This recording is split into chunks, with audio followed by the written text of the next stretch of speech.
Hello everybody, it's John Schneider and welcome to part 2 of computers, repairing computers, upgrading computers, everything you wanted to know about computers. Well, maybe not quite. With me is my guest from last week, Tom Bull of Two River Computer in Fairhaven, New Jersey, and we've had a marvelous discussion about a lot of things.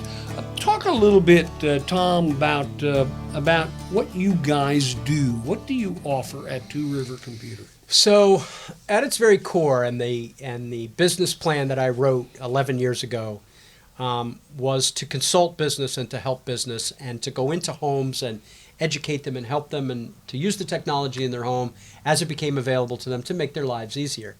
What happened was not what I wrote in the business plan. I'm still doing that, and we do a fair amount of that, but what's happened is people bring us broken computers. So, and we've been fixing broken computers I've been fixing broken computers for 30 years. So that's not new to me. So we were prepared to do that. But as other devices like iPhones and iPads and Chromebooks and all these other things became prevalent, we needed to become adept at that as well. So we trained all of our guys to be able to repair all these things. We had to buy some very specialized equipment.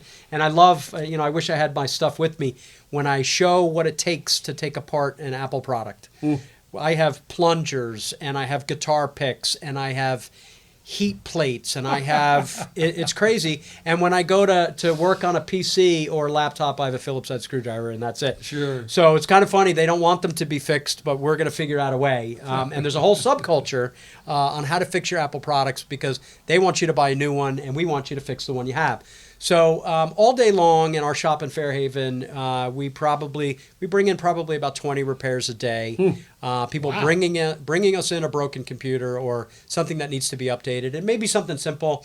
They come in, they've forgotten their password, they don't know how to reset it. We'll walk them through and we'll get that done, and then we'll change it on their phone and their iPad while they're there. Or they have a cracked screen. That's probably one of our biggest ones. And one thing to avoid is it happens so often we gave it a name. It's called unauthorized access. People get a phone call or they get a pop-up on the screen that says they're infected and we're all going to die. Sometimes there's sirens going off and all kinds of stuff, and your identity is going to be compromised if you don't call this 800 number. And they call it and it's a scam. And they've gotten into their computer, and all of a sudden somebody across the world is moving the mouse and clicking things on your computer, showing you things that are very scary and they're really not. And they're using this to get you to part with some of your money. And you have to be very careful too when you download, even from fairly reputable downloading platforms, because sometimes they will trick you into not only downloading the free or shareware software that you're interested in, but a bunch of other things as well. Yeah. You think you're just downloading this one thing. Yeah. You're downloading a whole bunch of stuff, including suddenly a new homepage. I have to be, I've really looked at this very carefully, and I have to be clear to tell everyone, and safe to tell everyone, when you download a piece of software, an update from a company you know, or one of these pieces of shareware that is very valuable and Some great stuff. important piece of the computer commerce, is that you don't have to do the add-ons. I wanted to start a movement called Fear the Checkbox. Yeah. There's all these checkboxes, and there's little check marks in them. Please add me to your mailing list. Please download this other software. Please make this my new homepage. Uncheck every one of them except the one that says, I agree to the terms and conditions. You have to check that one, Right. or you're not going to get the software. Right. What can you tell us about viruses and malware and the protection that is required? Is it pretty much a fact of life that everybody has to have some kind of virus protection now? I'm going to have plenty of people that are going to disagree with me on this, but I'm going on facts. I'm going on facts in my little corner of the world. Never stopped me. I don't care. We don't care if you have the built-in software that comes from Windows, if you've purchased a piece of software for your Mac, if you've got a free piece of software from somewhere else, or if you've got nothing. If you land on a bad website, you're getting infected. And the infections are no longer viruses anymore. There's two things that are going on that are much more prevalent. Number one is the malware, malicious software.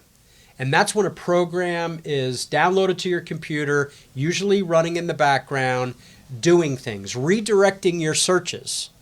you ask for sneakers on google.com on an uninfected computer, you'll get this set of results. If you're infected and you go to Google and you ask for sneakers, you're going to get a totally different set of results because those people are being paid to make sure you land on their website. So the malicious software's got a bunch of other things, and of course there's things like identity theft, and they're watching you log into your bank and maybe capturing your username and password. Scary stuff. It's very scary. They can, and now I'm hearing that they can activate your camera and your microphone so they can hear and see you without you knowing this. Yeah, it's amazing. It's true. It's true. But I will have to say that that's kind of a difficult task. But you did something to make that happen. It didn't just happen. You clicked on something. You clicked OK to it, and you clicked I agree, and it came up. It's not something that happened without any knowledge or interaction. And every once in a while, some voice will come on and start trying to sell me something, and I'm going, where in the world did that come from? Yeah. So here's the tip. If that happens, if you land on a website that says you're infected, and if you don't call this 800 number within the next 24 hours, we're all going to die. Or click on this to download this download the software that will save your butt. Yeah. So here's what you do. Turn the computer off. Yeah. Press and hold the power button for 5 seconds. Not for 2 seconds, not for 3, but for 5. Let the computer go down. Save any data. And by the way, sometimes I'll unplug the power plug just to make sure. I don't like that because that's abrupt. When you press and hold the power button, there's an orderly shutdown. Well, I mean, after you do that. Oh, perhaps. Okay. Yeah, So then when you power it back up and your internet connection is restored, hopefully that website will be gone and it's not embedded in there and like you can't get rid of it no matter what you do. If you can't get rid of it no matter what you do, you need to call a professional. But otherwise, you can probably get out of it just by don't click and don't call, and nothing bad will happen. So are you saying that it doesn't really matter whether you have virus protection? That's our experience. That people who pay, somewhere, sometimes $20 a year, sometimes $100 a year, they get infected because there's a thing called a zero-day infection. And a zero-day infection, the name might elude, what its meaning is, that it happens, the infection occurs on a computer before the antivirus software on the computer knows that the infection exists. They're morphing and being created so actively all the time. So the virus companies used to have a list. These are the bad viruses. And if these come over, let's stop them. Well, the list got so big and unmanageable, so they looked for patterns. They looked for it's called a signature, like how a submarine leaves a signature under, and an airplane leaves a signature in the air. So they're looking for signatures and the change in the signature, and they'll say, no, sorry, you're not allowed to go there. So, but the biggest thing that we're seeing these days is called ransomware. And what ransomware is it's not a very powerful virus, so it can't get through most times, but sometimes it'll get through, and what it does is it encrypts your documents and your pictures, all your PDF documents, your Excel spreadsheets, your Word documents. They all get encrypted, and they need a key to unlock them. Oh, my gosh. And they say, you have 48 hours to give us $300 or we're throwing away the key. This has happened. There's some very high-profile cases out on the West Coast, a hospital in Northern California or in Seattle maybe. There's a bunch of them where they've extorted money from people. Wow. And we've had it happen to our customers. We've probably had about a dozen cases of it. And on the ones that were adequately protected with what we said, the master, the local copy, and the cloud copy, we were 100% got it back. Wow. So back up your data. And another thing, back up your data. I also, years ago, heard that if you want your computer to run faster, that you reorganize your hard drive. That special thing that's part of the system. The software. defragmenter? Yeah, defrag. No, that's really? since Windows 7 on the Windows computers, that hasn't been the case because it does it automatically. The only time that you want to do any maintenance to your hard drive is when you've done a big move or delete, because now there's big holes, and the computer's good about managing those holes, but if we kind of pushed everything into the corner and made it contiguous, nice and close to each other, it likes that better. But you'd need a micrometer to measure the performance improvement. In the old days, you had to do it. Now, Windows, Microsoft in particular, has lost a little credibility with me when they issued a Microsoft Vista. and said this will be crash proof. It's the end all be all of operating systems and Windows kind of oriented programs. I hated it. Bloody awful. I hated it. It was awful. And now so now they're pushing 10. Well, you missed one. You missed two. Oh. So you may be thinking about Windows 8. Well, no, well, certainly Vista. Vista? But I had Vista for a while. I couldn't stand it. I actually converted it. And lately, I think I'm at Windows 7. You are. And already they're now advertising 8. Or 10. Yeah. So should people go to 10? Here's I'm going to give you a little history on Microsoft. They had a product called Windows XP that was. Oh, yeah. It was just the Cadillac, but it was more like I would love to think of another analogy. It just went and went and went, and it didn't stop, and it was bulletproof, and it worked so well that people didn't migrate away from it. Oh. Well, then they introduced Windows Vista, and Windows Vista was a new interface, totally different. Yeah. People didn't like it because it was new and different, but it didn't perform very well, and it hurt, and it really hurt Microsoft. That was when Bill Gates was no longer steering the ship. Oh. Then Windows 7 comes out. And all of a sudden, we've got another bulletproof product that's been running really, really well and still runs well. And then Windows 8 comes out, another debacle, a marketing disaster. Really? It looked bad. It performed bad. Wow. People hated it. And hate was not a strong enough word. Then came Windows 8.1, which fixed a ton of problems. They might as well have called it Windows 9. They should have called it Windows 9 because there is no 9.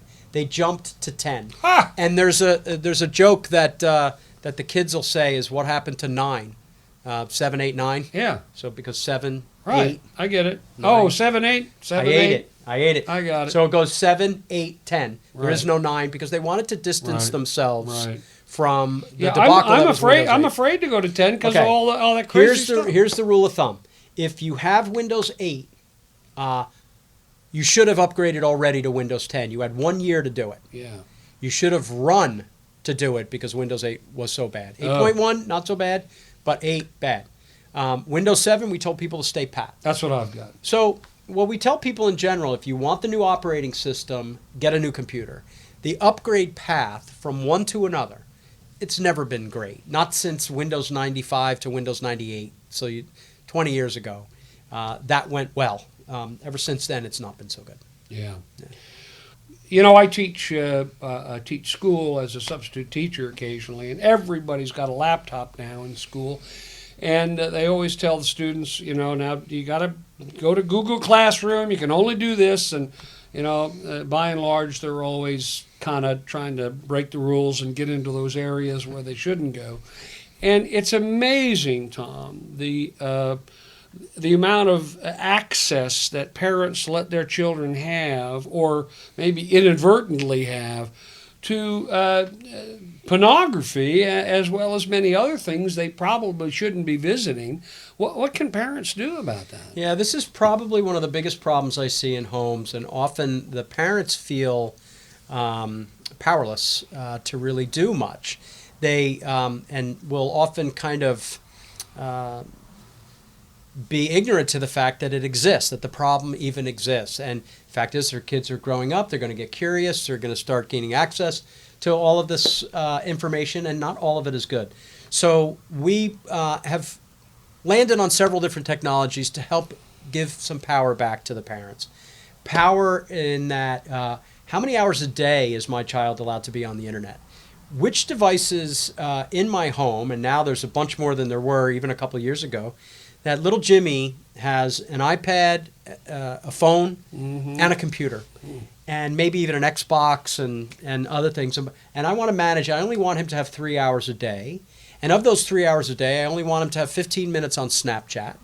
And I want the internet to stop for him at 8 p.m. because he's got to take a bath and do his homework. And I don't want him getting up in the middle of the night and getting on anything. And the power to be able to do that per child is really great. And then extend that to it's dinner time. Get off the iPad, get off the Xbox, get off the computer. Mom or dad can hit the pause button and pause the internet in the entire house. Stop it. Wow. Yeah, it's a powerful thing, and it allows conversation to start happening. Why are you doing this, Mom?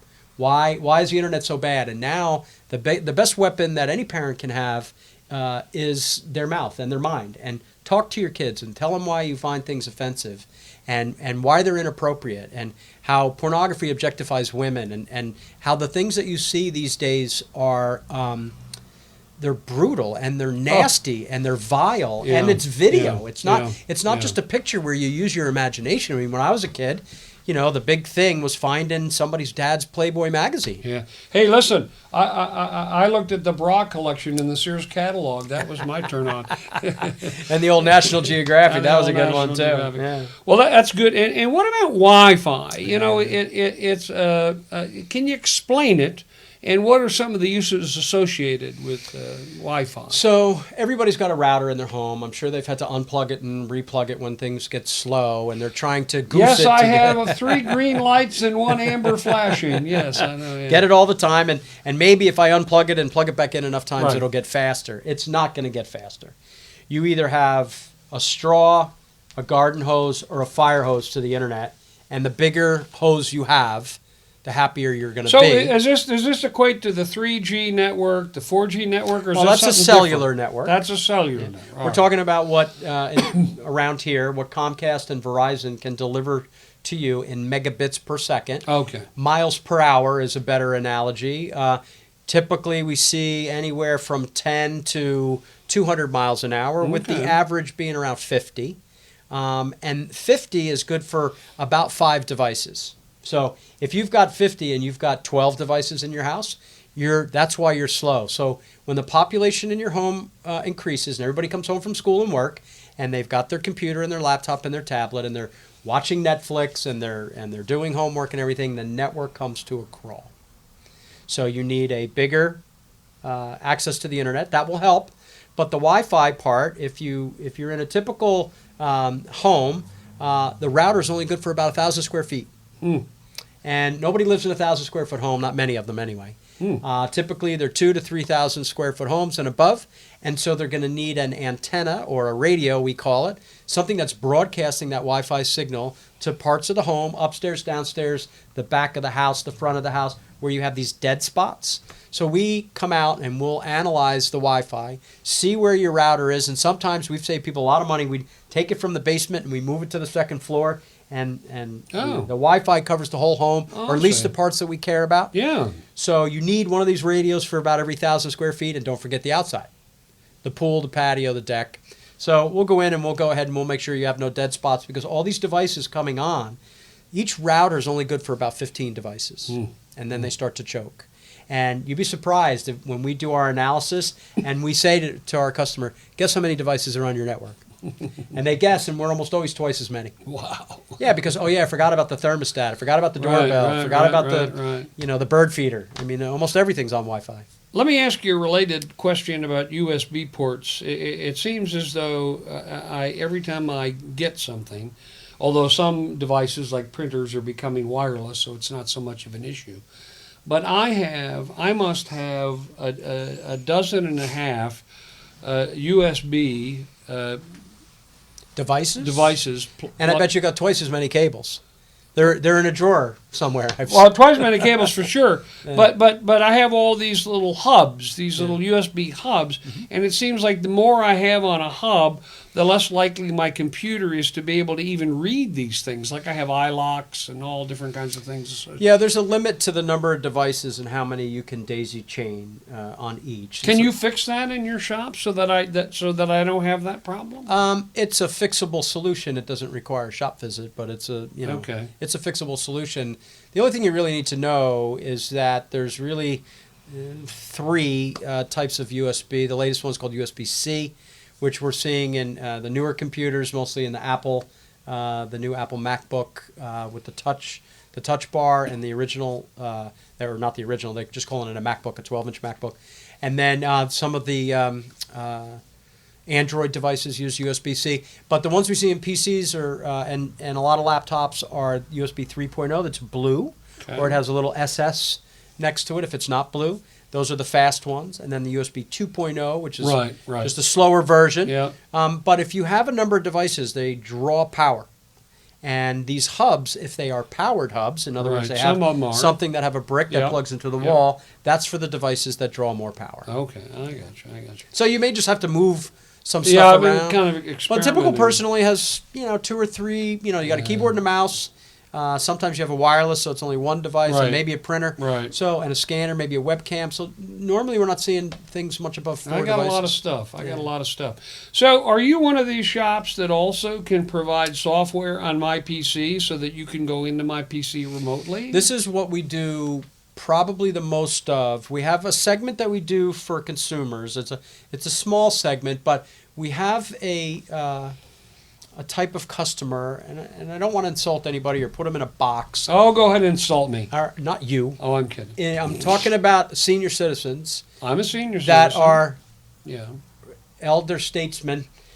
So people north of 80 that I'm not that. He's not there I'm yet. probably 40, 50 at the most. So they click too much and they're forgetful. We tell them don't do it. They do it again and they do it again and again.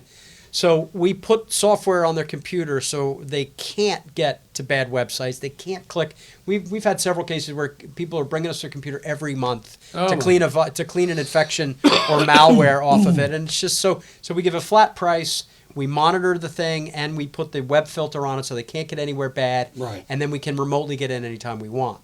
On the business side, in order for us to react the way that business needs us to, Yeah. we need to have kind of instant access. So we have a dashboard that we manage right now about somewhere between 2 and 250 computers, and that's growing every week. Wow. We're adding 3 here, 4 there, 5 there. It's growing pretty quickly. And so we come in the morning and we see all of the computers, and there's yellow and green and red. We have to fix all the reds. We have to monitor Is that right? Wow. the yellow. Yeah, so that's what Brian does right now. First thing in the morning, he spends a couple hours clearing up all the reds, and that could be a backup didn't complete like it was supposed to overnight. Windows didn't update like it was supposed to. It didn't reboot. It didn't get the latest piece of software. So we're always watching that. So we call it proactive support. So instead of being reactive, we can try and fix it before it becomes a problem. And then we get notified. We get emails and text messages when it's a critical problem, like this computer crashed, or it's running out of hard drive space, or it just had a virus. So we'll get immediate alerts when that happens. My head is spinning. Mine too. Yours too. I'm so glad you came by. I'm glad I came too. And it's really interesting. There are so many opportunities, I think, for what the future is going to bring all of us in terms of computing power and entertainment and communications and all of the things that maybe we're not even utilizing to its full potential. I hope you'll consider what you use your computer for. Is it up to specs? Is it doing what you want it to do? Are you concerned about certain things? Are things not working right? Do you think you might have an infection of some kind? Or would you just like to see it go a heck of a lot faster? Then you ought to go to a place like Two River Computer in Fairhaven, New Jersey, or any other computer shop that you wish to go to, as long as it's reputable. I'm so glad you tuned in. I'm glad you watched the show. Well, I want to thank you so much for taking the time. This is a complicated subject for some people. Like I say, some people are just sitting home, turning it on, and it works every day. And they send some emails and go on Facebook and that sort of thing. And then there are others who have home businesses or want to expand or do more with their computer. I urge you to visit Two River Computers in Fairhaven, New Jersey. Give them a call or just stop by to see the place and check it out.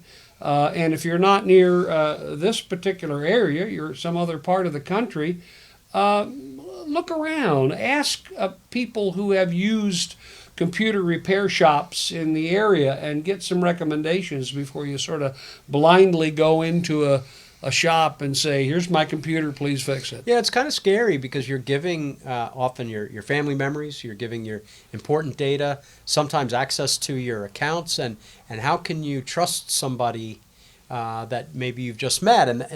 And I often wonder how people trust us, and it's a word of mouth thing, it's good reputation, I'm insured out the yin-yang in case something happens, but by and large you use Google, because if you type these words into google.com, computer repair near me. And it will look based on GPS who's near you, and the closest one will be on the right-hand side. And look for the reviews. Read the reviews. See if they fit you. I went in there. They didn't talk down to me. I went in there with an audio problem. I went in there with a video problem. I went in there with a cracked screen, whatever the case may be. See if it fits you and see if you can find some synergy there. I hope you'll join us next week when we have a whole other topic on some fascinating subject, I'm sure. I'm John Schneider. Remember, if you see me out there sitting on a bench with my laptop or playing with my mouse, as they say, or eating in a restaurant or walking down the sidewalk, stop me, tap me on the shoulder, shake my hand, introduce yourself, because nothing is more important than meeting you folks. Have a great one. Bye-bye. Located just south of New York City, Staten Island, and Raritan Bay, the New Jersey Bayshore was discovered some 400 years ago by European immigrants searching for something better. Every dawn, when the sun splashes its rays across the Atlantic Ocean, many of those sunbeams race toward the shores of a very special place, where you can chart your own course. Find your own unique place in the sun, on the sand, and along the slow-moving currents of time across the centuries. A place where everyone discovers something wonderful, something old, and something new. Something never before seen in just the same way as anyone else. It's a place to discover joy, exuberance, and adventure. To lose yourself or find yourself. To discover your place in the world. Discover the New Jersey Bayshore, where the sun rises and sets on the water.